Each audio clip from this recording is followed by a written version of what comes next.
Anjing dengan petasan duduk di bawah mobil. Apakah dia ingin meledakkan mobilnya? Tentu saja tidak, karena tadi dua pemuda gila ingin memancing di bawah es. Di luar dugaan, esnya begitu tebal, sehingga bendungan tidak pecah selama setengah hari. Pria gendut itu memikirkan ini lebih cepat. Mengambil meriam dari mobil, menyalakannya dan membuangnya. Tanpa diduga, tangannya tergelincir dan jatuh ke belakang punggungnya. Pria muda itu panik dan mengambilnya. Untung kawatnya lumayan panjang. Gerakannya juga lumayan cepat. Jadi setelah mengambilnya, buanglah. Mengapa tidak ada ledakan? Perlahan biarkan apinya padam. Tunggu sebentar. Anjing yang baik itu berlari untuk menggigit. Ia mengira pemiliknya ingin bermain dengannya. Jadi petasan itu berlari ke arah pemiliknya.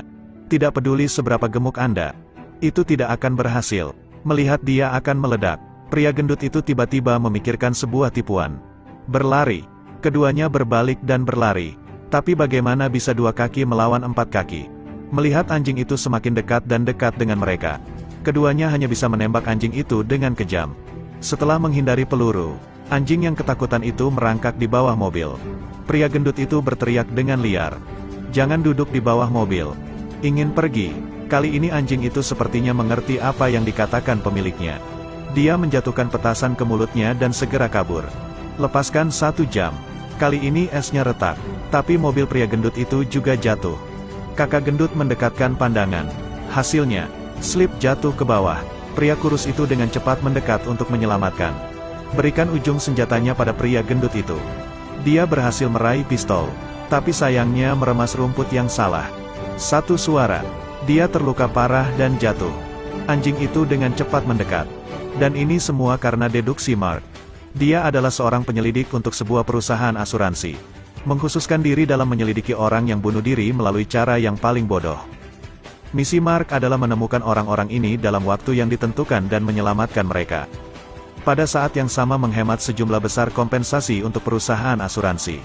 Betapa bodohnya cara mereka mati. Mari kita lihat pria yang perusahaannya memasang 4 lapis kaca anti peluru ini. Dia benar-benar yang teratas. Hanya ingin menunjukkan kualitasnya kepada teman-temannya. Setelah itu, keluarkan kasur. Apa yang ingin kamu lakukan? Biarkan saya menunjukkan kepada Anda emas asli dan tidak takut ditipu. Produk yang bagus. Tidak takut untuk bereksperimen. Dengan itu, dia bergegas menuju kaca. Hasilnya kaca pecah. Dia melompat dari lantai atas dan mati di tempat. Awalnya dia masih bekerja di kantor polisi untuk menganalisis kasus dengan lebih baik. Ketika pimpinan memberinya kamera pribadi untuk membuat film dokumenter. Mengapa Anda memilih untuk memfilmkan saya? Karena kau satu-satunya yang setuju di departemen kepolisian. Kehilangan minat. Saya bahkan mengira itu karena kakak saya menyelidiki kasus pembunuhan berantai. Biasanya pembunuh kasus ini akan mengikuti laporan investigasinya. Berjalan di jalan, merasa bahwa pria di belakang bukanlah orang yang sepele. Dia pura-pura mengikat tali sepatunya untuk mengamati lawan. Jika Anda melihat sepatunya, tidak ada masalah. Menarik pistol untuk mengontrol lawan. Setelah diborgol, penjahat masih ingin protes. Beri dia beberapa hak. Dia meninju lawan sampai mimisan. Tapi sayangnya dia takut darah. Jadi dia pingsan. Polisi pingsan. Penjahat melarikan diri. Untuk menyelamatkan citranya, dia dipecat. Jadi dia pergi ke perusahaan asuransi untuk wawancara. Saya belum pernah melihat adegan wawancara seperti ini. Mark baru saja tiba, dan memberitahu bosnya bahwa dia mengenakan celana dalam merah 3 sudut yang seksi. Bos berdiri diam. Bagaimana dia tahu bahwa ada foto istrinya di atas meja tetapi tidak ada foto anak-anaknya? Celana dalam seksi 3 sudut akan mengurangi kesuburan pria. Pada saat yang sama, berdasarkan usia dan profesinya, dia makan po di luar. Karena di kamarnya ada 2 hadiah. Barang yang tampak biasa itu pasti hadiah untuk istrinya. Dan kado indah ini jelas bukan untuk sang istri.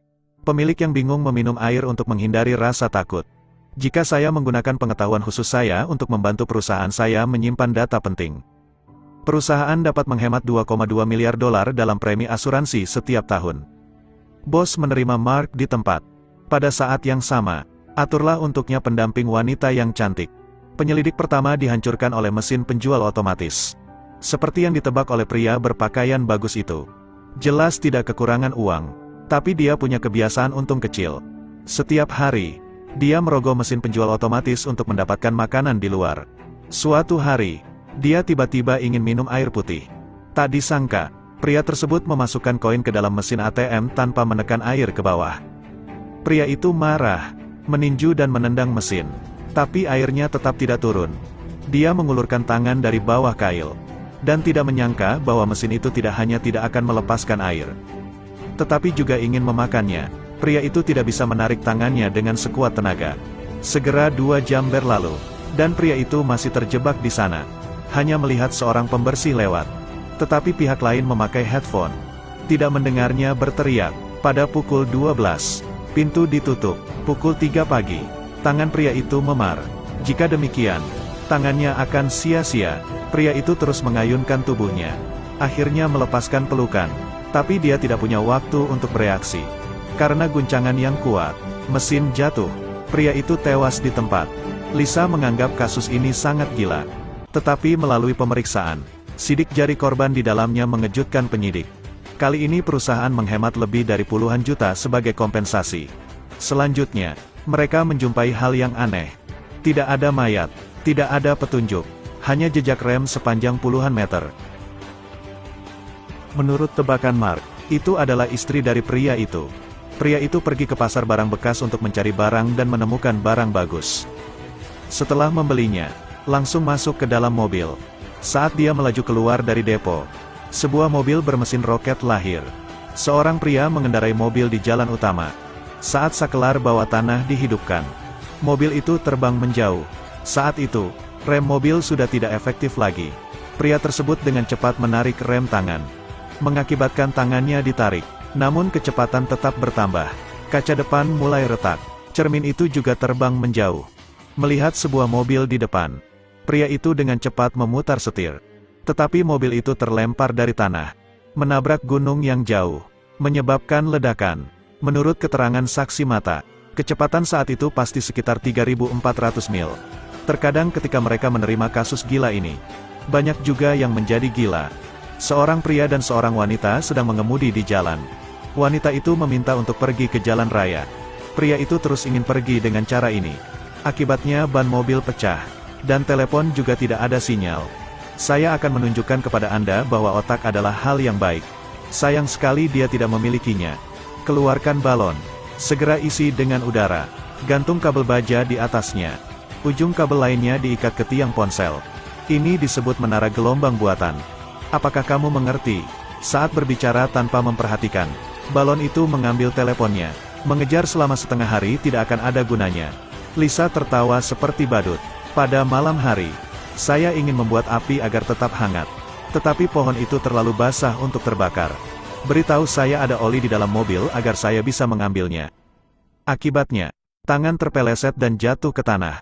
Saat diangkat, minyaknya sudah mengalir. Saat dibuka, api sudah menjalar ke mobil. 2 orang membuat api unggun termahal. Ketika mobil hendak terbakar, dikatakan bahwa ponselnya memiliki sinyal. Mereka akhirnya diselamatkan. Keduanya bahkan lebih menakutkan. 2 pria ingin melihat musik. Sesampainya di tempat, ternyata acara sudah dimulai. Pada saat yang sama, mereka tidak bisa membeli tiket lagi. Mendengar musik yang ramai di dalam, mereka hendak memanjat tembok. Tapi ketika dia bisa memanjat tembok di sisi ini, dia menemukan ada lubang karpet di bawahnya. Dia menjadi gemuk dengan sangat cepat dan tidak tahan lagi. Tapi temanmu tidak bisa menariknya. Kaitkan ke dahan pohon. Dia bergoyang mengikuti irama musik. Senter orang di atas jatuh sembarangan ke kepalanya. Pria gendut itu terus jatuh, menabrak tumpukan pecahan kaca. Temannya datang dengan cara lain yang baik. Dia mengambil tali ke depan mobil. Ujung satunya diberikan kepada si gendut. Sayangnya pedal akselerator salah ditekan, sehingga mobil langsung menembus pagar dan jatuh ke jurang. Hancurkan saudara yang gendut. Temannya beruntung bisa selamat, tapi Pak Gendut hancur. Suatu hari, Mark tiba-tiba teringat akan pembunuh yang telah dilepaskannya. Setelah mendengarkan, dia menemukan keberadaannya. Tetapi sekarang dia bukan seorang polisi. Tidak ada surat perintah penggeledahan untuk memasuki rumah orang. Jadi dia datang dengan cara yang baik. Pertama, gunakan kamera untuk menemukan bukti dan kemudian lanjutkan. Saat dia melihat sepatu berlumuran darah di lantai, kamera pria pasti selalu merekamnya. Jadi dia naik. Tali mereka juga diikat pada pohon yang sama. Akibatnya, tanaman tidak dapat menopang beratnya dan mulai rontok. Jeritan itu membangunkan penjahat di dalamnya. Begitu dia naik ke atas untuk membantu mereka memperbaiki petak bunga, penjahat di belakang mengancamnya dan memotong tangannya yang berdarah. Berpura-pura pingsan, mengedipkan mata ke kamera pria, lalu lempar kamera di tangannya. Terjebak dan penjahat jatuh. Mengapa Anda tidak melepaskan dan membiarkan saya mati?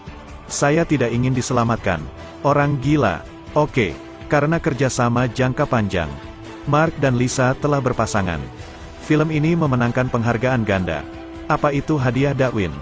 Para pemenang ini adalah orang-orang yang mati bodoh, yang menggunakan cara-cara bodoh itu untuk menghapus diri dari genom manusia. Itu memberikan kontribusi besar bagi kemanusiaan. Sungguh mengherankan bahwa penghargaan ini benar-benar ada. Pada saat yang sama, kasus-kasus dalam film tersebut juga didasarkan pada kejadian nyata. Saya hanya ingin menyarankan orang-orang untuk menghargai hidup. Jauhi hal-hal gila. Baiklah, sampai jumpa lagi.